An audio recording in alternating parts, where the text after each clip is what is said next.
بسم اللہ الرحمن الرحیم۔ السلام علیکم ورحمۃ اللہ وبرکاتہ۔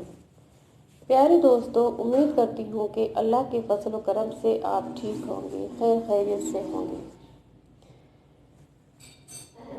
سب سے پہلے میری ویڈیو کو سبسکرائب کریں، اچھی لگے تو لائک کریں، اینڈ آپ کو صحیح لگے تو اوروں کے ساتھ شیئر کریں تاکہ نیکی کی بات آگے تک پہنچے۔ تو ویڈیو کو شروع کرتے ہیں۔ بشیر حارث رحمۃ اللہ علیہ فرماتے ہیں کہ میں نے اپنی سیاحت میں ایک مجذوم کو پایا جو اندھا اور دیوانہ بھی تھا۔ دھوپ میں پڑا تھا، چوہیں اس کا گوشت نوچ کر کھا رہی تھیں۔ میں نے اس کا سر اٹھا کر گود میں رکھ لیا۔ جب اسے ہوش آیا تو کہنے لگا، بے ہدہ کون ہے جو میرے اور میرے اللہ جل جلال کے درمیان داخل ہوتا ہے؟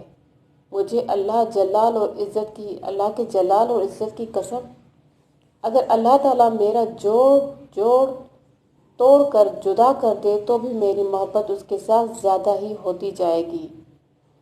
مروی ہے کہ حضرت عیسیٰ علیہ السلام ایک اندھے مبروز جاماندہ دونوں طرف مارے ہوئے کے پاس سے گزرے۔ اس کا گوشت جذام سے جھڑا ہوا تھا۔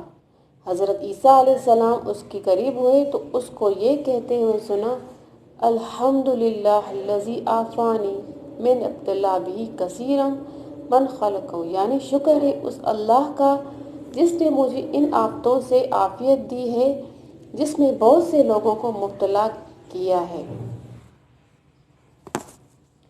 حضرت عیسیٰ علیہ السلام نے کہا، وہ کون سی آفت اور بلا ہے جسے تجھے اللہ نے بچا رکھا ہے؟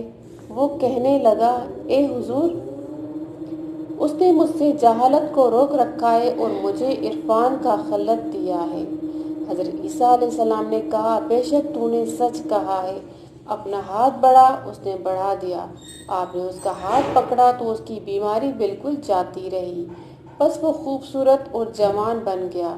آپ کی رفت تک آپ کے ساتھ رہ کر عبادت الہی میں مصروف رہا۔ فضیل بن عیاض رحمۃ اللہ علیہ فرماتے ہیں کہ اللہ تعالیٰ سے راضی ہونا زہد فی الدنیا سے بہتر ہے، کیونکہ اللہ تعالیٰ سے راضی رہنے والا اپنے مرتبے سے بڑھ کر تمنا نہیں کرتا۔ ابو عبداللہ باجی رحمۃ اللہ علیہ فرماتے ہیں، اہل دنیا اپنے آقاؤں کو اپنے سے راضی کرنا چاہتے ہیں، اور جو اللہ کے بندے ہیں اللہ ارادہ کرتا ہے کہ وہ اس سے راضی رہیں۔ تو اے دوستو، اس خصلت کو جیسے ہم نے بیان کیا ہے، سوچ، اگر تو صابر ہے تو شکر کر، ورنہ استغفار کر اور تائب ہو۔ اخلاق کے صرف ترجمہ تنبیہ المخترین صفحہ نمبر 157 سے یہ بات لی گئی ہے۔ تو دوستو، اگر میری ویڈیو اچھی لگے، یہ سچی کہانیاں اچھی لگیں آپ کو تو شیئر کیجیے گا، زیادہ سے زیادہ لائک کیجیے گا میری چینل کو۔ آپ کے لیے یہ قیمتی باتیں میں لے کر آتی ہوں، اور انجوائے کیجیے گا، دعا میں یاد کیجیے گا، اپنا بہت سارا خیال رکھیے گا۔ اللہ حافظ۔